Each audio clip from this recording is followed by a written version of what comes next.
ದಿನದಿಂದ ದಿನಕ್ಕೆ ಬಿಸಿಲ ಝಳ ಹೆಚ್ಚಾಗ್ತಾನೆ ಇದೆ. ಈ ರಣ ಬಿಸಿಲಿಗೆ ಐಸ್ ಕ್ಯಾಂಡಿ ತಿನ್ನಬೇಕು ಅಂತ ಯಾರಿಗೆ ಆಸೆ ಆಗಲ್ಲ ಹೇಳಿ.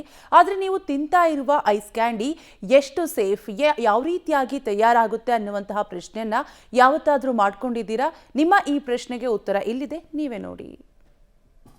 ಐಸ್ ಕ್ಯಾಂಡಿ ಪ್ರಿಯರೇ, ಎಚ್ಚರ ಎಚ್ಚರ! ನೀವು ತಿನ್ನೋ ಐಸ್ ಕ್ಯಾಂಡಿ ಎಷ್ಟು ಸೇಫ್? ಐಸ್ ಕ್ಯಾಂಡಿ ಹೇಗೆ ತಯಾರಾಗುತ್ತೆ ಗೊತ್ತಾ? ನೀವು ತಿನ್ನುವ ಐಸ್ ಕ್ಯಾಂಡಿಯಲ್ಲಿದೆ ವಿಷಕಾರಿ ಅಂಶ. ಈತನ ಹೆಸರು ಅಜಿತ್ ಅಂತ. ಈತ ಮಾಡ್ತಾ ಇರೋ ಕೆಲಸ ನೋಡಿ. ದೃಶ್ಯದಲ್ಲಿ ನೋಡ್ತಾ ಇದ್ದೀರಲ್ಲ, ಇದು ಅಥಣಿ ತಾಲೂಕಿನ ಕಿರಣಗಿ ಅನ್ನೋ ಗ್ರಾಮ. ಈ ಗ್ರಾಮದಲ್ಲಿ ಅನಧಿಕೃತವಾಗಿ ನಡೆಸಲಾಗ್ತಾ ಇರೋ ಐಸ್ ಕ್ರೀಮ್ ಫ್ಯಾಕ್ಟರಿ. ಇಲ್ಲಿ ಮಕ್ಕಳಿಗೆ ಮಾರಕವಾದ ಐಸ್ ಕ್ಯಾಂಡಿಗಳನ್ನ ತಯಾರಿಸಲಾಗುತ್ತೆ. ಇಲ್ಲಿ ಗಲೀಜಾಗಿರೋ ಕೆಮಿಕಲ್ ಮಿಶ್ರಿತ ಬಣ್ಣ ಹಾಗೂ ಚಾಕ್ಲೇಟ್ ಫ್ಲೇವರ್ ಗಳನ್ನ ಬಳಸಿ ಪಶುಗಳು ತಿನ್ನೋಕೆ ಯೋಗ್ಯವಲ್ಲದ ಐಸ್ ಕ್ರೀಮ್ ಗಳನ್ನ ಮಕ್ಕಳಿಗೆ ತಿನ್ನೋಕೆ ಮಾರಾಟ ಮಾಡಲಾಗ್ತಾ ಇದೆ. ಕೊಳಚೆ ನೀರಲ್ಲಿ ತಯಾರಾಗುತ್ತೆ ಕೆಂಪಾದ ಕ್ಯಾಂಡಿ. ಕಣ್ಮುಚ್ಚಿ ಕುಳಿತ ಆಹಾರ ಸಂರಕ್ಷಣಾ ಅಧಿಕಾರಿಗಳು. ನೀವು ಈಗ ನೋಡ್ತಾ ಇರೋ ಕೆಂಪಾದ ಐಸ್ ಕ್ಯಾಂಡಿಗಳು ಕೊಳಚೆ ನೀರಿನಲ್ಲಿ ತಯಾರಾಗುತ್ತೆ.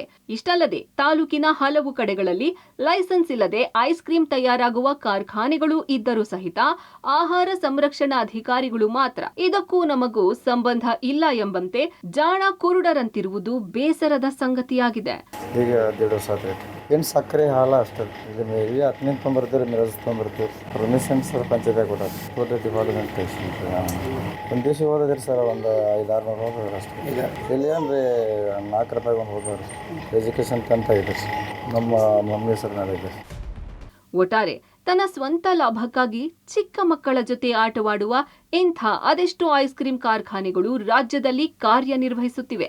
ಈ ಬಗ್ಗೆ ಆಹಾರ ಸಂರಕ್ಷಣಾ ಇಲಾಖೆಯ ಅಧಿಕಾರಿಗಳು ಜಾಗೃತರಾಗಿ ಇಂಥ ಕಳಪೆ ಮಟ್ಟದ ಐಸ್ ಕ್ರೀಂ ತಯಾರಿಕಾ ಘಟಕಗಳ ಮೇಲೆ ಕ್ರಮಕ್ಕೆ ಮುಂದಾಗಲಿ ಎನ್ನುವುದು ಸಾರ್ವಜನಿಕರ ಆಗ್ರಹವಾಗಿದೆ. ಚೇತನ, ಪಬ್ಲಿಕ್ ಟಿವಿ, ಚಿಕ್ಕೋಡಿ.